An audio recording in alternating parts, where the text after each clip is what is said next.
Let's talk to Benedict SPence, who's a political commentator, of course. Benedict SPence, of course, will be rather like me, I suspect. Not sure about people on the doorstep telling Tory MPs, hang in there, we know it's tough for you guys, but we want you back.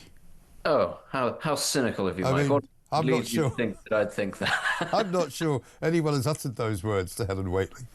I I mean, think love her maybe as I maybe as do. a joke, maybe like you and me, they were having a bit of a laugh at the Tories' expense. I mean, look, we understand politicians have to sort of put out their pitch, they have to talk a good game, but come on, guys, like nobody's saying that on the doorstep right now. I mean, they really aren't. I mean, because everybody that I talk to says the Tories are done. You know, they had their chance. They had 14 years. They betrayed Brexit. They didn't get it working properly. We had Boris Johnson in the building this week talking to Harry Cole, you know, and the response was, we don't want Boris Johnson back. Even the people who wanted him back after he first left don't want him back. Yeah, I mean, that's actually the big thing that I'm finding online when I talk to people in person, actually, is that you have that transition of people who, when we went to Liz Truss and Rishi Sunak, were going, oh, bring back Boris, all is forgiven, are now sat there going, actually, no, in hindsight, that's not who we want at Yeah. all. And, you know, it's difficult to see actually who from within the Conservatives there actually is who could change things. You know, lots of Conservative activists, I think, like Robert Jenrick. Jenrick seems to say a lot of the things that are similar to what Reforms say. Maybe he would have a chance of rescuing them, but that's not exactly a foregone conclusion. And as you pointed out, they're starting from such a low baseline, the Tories right now, and they have to go around apologising for everything. Because as much as Helen Whately can try and say, well, we inherited a dreadful situation from Tony Blair and Gordon Brown, I mean, people are sort of looking at their watches and going, sorry, how far back are we meant to go? I Like, know. how much responsibility are you just casting to the wind? And quite. And I mean, you know, 14 years, I think, is way beyond the time by which you can blame the previous lot, in the same way that that Starmer's lot are now blaming the Tories still 15, 16 months after being in power, when actually the economy was in a much better state when they inherited it last July than it is now.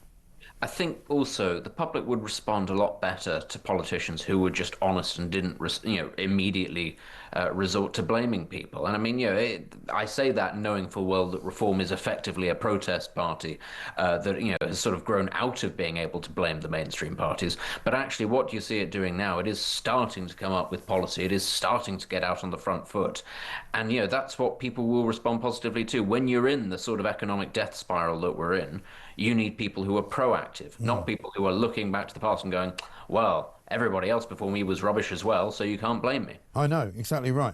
And what do you make of this digital ID? Again, my senses and my kind of my instinct is that this is just a very highly cobbled together sort of, dead cat, which they hope is going to take attention away from the infighting that's going on between Andy Burnham and his supporters and Keir Starmer and his supporters and the whole Morgan McSweeney financial scandal. I mean, I think that there's probably something in that because I cannot understand why it is that they would rush out something quite so potentially contentious without having given it proper thought, unless actually all the rumours from within Number 10 about Starmer's position being potentially existential were true. I think that this is, I mean, as I say, this is a hugely controversial issue. For good reason, have politicians been trying to force it through for decades now and it not happen because they understand, actually, I think, how toxic it could end up being. Everybody also knows, A, it's not going to work. We don't even deport people who throw their passports over the side of the small Yeah. boats. What are we going to do because somebody hasn't got their digital ID? Police officers are not going to stop roadmen or dodgy looking people in the street to say, can you show us your digital ID? It won't be those people that get targeted. It'll be ordinary law abiding people. And this will simply be another layer of bureaucracy. But the other thing with all of this is, of course, it's potentially another open goal to reform. Yeah. All that Starmer does is says, I'm going to roll this out. And Farage says, we're going to get rid of it the first day we're inside Number 10. Easy, open goal win. They haven't thought this through. Of course they haven't. And the idea that they won't be giving digital ID to people without passports kind of forgets the fact that most illegal migrants arrive here without passports. So, how is that going to stop them from coming and or stop them from getting work? And also, a bit like the drug business, if you're doing something illegal, you tend to know you're doing something illegal. You don't really care that it's illegal. You carry on and do it anyway. Well, that's exactly the point. The suggestion that it'll stop people here working illegally, but they're coming to work, lots of them, in illegal sectors. The whole thing about delivery drivers and stuff like that, they get around the pre-existing laws in order to do it.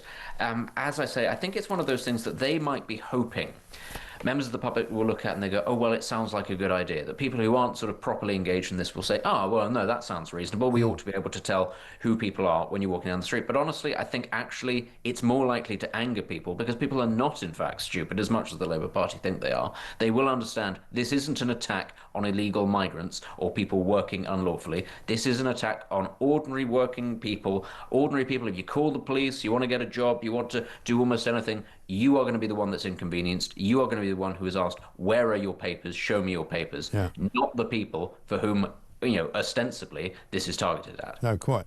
And I must leave you with my favourite story of the day. I thought it was April Fool's when I woke up this morning, front page of the Daily Telegraph. Tony Blair wants to run Gaza. It's too good. It's too good. Stop it. Phenomenal. Mr. Ambassador, you embarrass me with your riches. It's mad.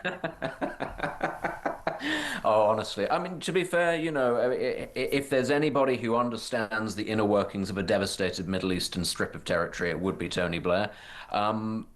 Could he be worse than Hamas? I don't know. Maybe that's the gamble. Everybody else is saying, oh, he couldn't possibly be worse than Hamas. Well, I mean, as Rafe Heidelman-Q said to me this morning, it could be a masterstroke. The people of Palestine go, OK, we surrender. Don't bring us Tony Blair, anything but Tony Blair. We'll let the hostages go, everything.